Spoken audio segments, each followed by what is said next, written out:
You look at EV sales, they are on the upward trajectory. It's just maybe not as steep as we thought 2 years ago, because I think it was easy to get swept up in a new technology. It was very exciting. Sales were accelerating. And it just doesn't work that way in the long run with the new technology. The more vehicles you sell, the harder people become to convert. You start losing some of those early adopters that wanted to get in early, and more of the mass market starts to buy the vehicle. And those people are a bit pickier with their money and ask a lot more questions.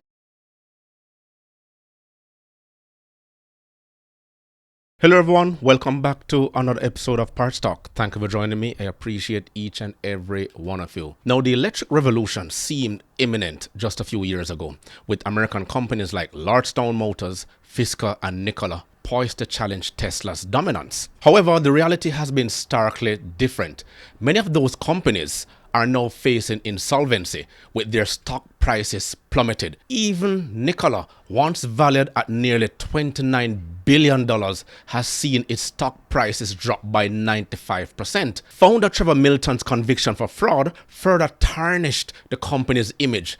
Other EV startups like Lordstown and Faraday Futures also have seen their stock plummeted by over 99%. But why are the current players slowing down on the EV manufacturing? We're going to watch this special preview by PBS and dissect it. But before you do, please hit that subscribe button if you haven't yet done so. Let's get into this. And it's finally good to see mainstream media reacting to this EV mandate that has been placed upon us. After all, it will also affect them in the long run. Let's continue. Last year was a record year for electric vehicles in the U.S., more than 1.2 million sold. That was 50% higher than in 2022.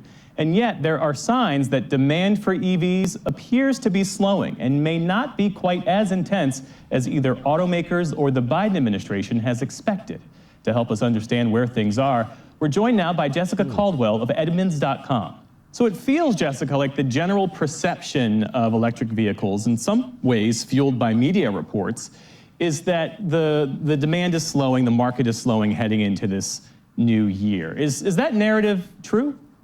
It is true. The thing is that EVs are still growing in sales. You look at EV sales, they are on the upward trajectory. It's just maybe not as steep as we thought 2 years ago, because I think it was easy to get swept up in a new technology. It was very exciting. Sales were accelerating. And it just doesn't work that way in the long run with the new technology. The more vehicles you sell, the harder people become to convert. You start losing some of those early adopters that wanted to get in early, and more of the mass market starts to buy the vehicle. And those people are a bit pickier with their money and ask a lot more questions and have a lot more concerns. So it's not a surprise that it's slowing. I just think it's good to remember that they're still growing, just maybe not as fast as we thought.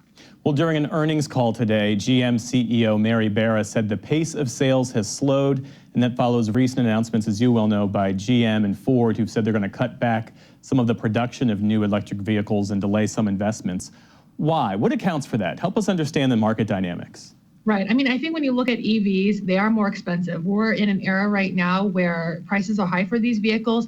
Interest rates are high. When we look back at the past decade, interest rates have been low, and that fueled more expensive vehicle purchases. And that's not the case now. We're looking at interest rates at 7%, not 4% or 5%. And that definitely adds cost to it. And I think we're having people that are just getting a bit skeptical about infrastructure, about some of the charging networks. And as you look around, you may not think, oh, it's as easy to own an EV as maybe you had thought. So I think some of the more practical concerns are what's slowing these vehicles down in terms of sales. But we do know that that is the goal, the long-term goal, but we're bound to hit road bumps. And I think that's what we're seeing right now. And to add that, people are actually waking up and they're looking at what is practically the priority right now. If it ain't broke, don't fix it. If my current car is taking me from point A to point B, why put myself into so much stress right now to go and purchase a vehicle with the average monthly payment being at over $700, some as much as over $1,000 with current interest rates that are rising? And to add that, engineering and manufacturing challenges have plagued some of these EV companies, highlighting the complexities of the automotive industries. So Tesla's CEO Elon Musk admitted manufacturing challenges way back in 2017, underscoring the difficulties even established players have encountered, and you saw there now with Ford and GM. And despite growing demand for electric vehicles in the United States, with sales doubling in recent years, many EV companies are currently struggling financially. Let's continue. There was this other indicator last month where Hertz announced they were going to sell about a third of their global electric vehicle fleet and use some of the proceeds to buy gas-powered cars. What's the deal with that? Is that about demand, or are there other factors like upkeep costs? Yeah, I mean, I think that was an interesting deal because I think when you think about short-term ownership or short-term rental for an EV, it's a bit challenging because you're asking people to have a completely different relationship with your vehicle. So if you're not going to have this car forever, or it is brand new to you, you may not know where to charge it. You may not be set up to do charging all the time where you live, because it's like, if this is a temporary thing, you're not going to necessarily invest the money.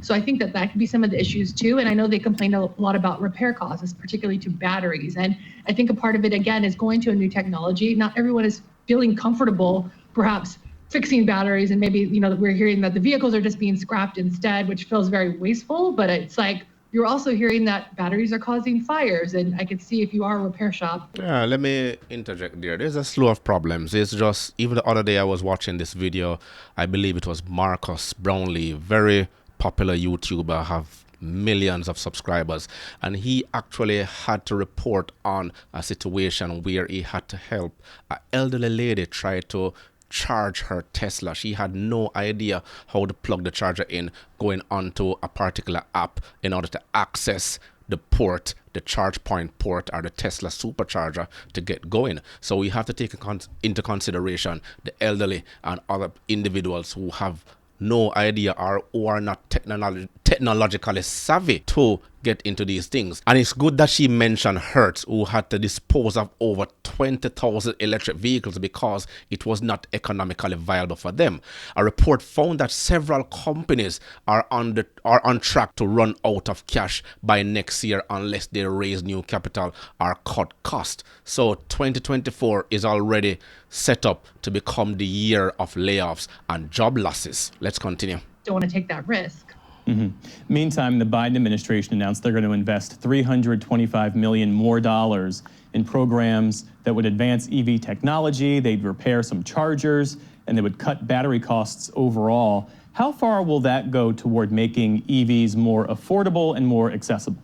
There needs to be a lot of investment in this, and it's a lot of investment in different areas. So it's not even about batteries becoming more efficient and spending all of that money to get that going. It is also about infrastructure. It is about better charging. It is about fixing current infrastructure. So as we move towards this, it's definitely not simple, easy, straightforward. There needs to be automakers, the government, everyone working in concert to get this, this whole thing moving along, because it's not just one party, and asking people to commit to buying a new vehicle that is an EV when not everything is necessarily functioning at 100% is going to be a challenge. And that's always what we're hearing from consumers. They're worried about range, they're worried about their battery, they're worried about infrastructure and charging, and that freedom just to go wherever you want to go may be limited. And I think that's what scares people, even if it's not something that they even do once a year. It's the idea, and I think that's very American of us, that idea that you just cannot go somewhere is preventing you from buying this vehicle. And it happens all the time.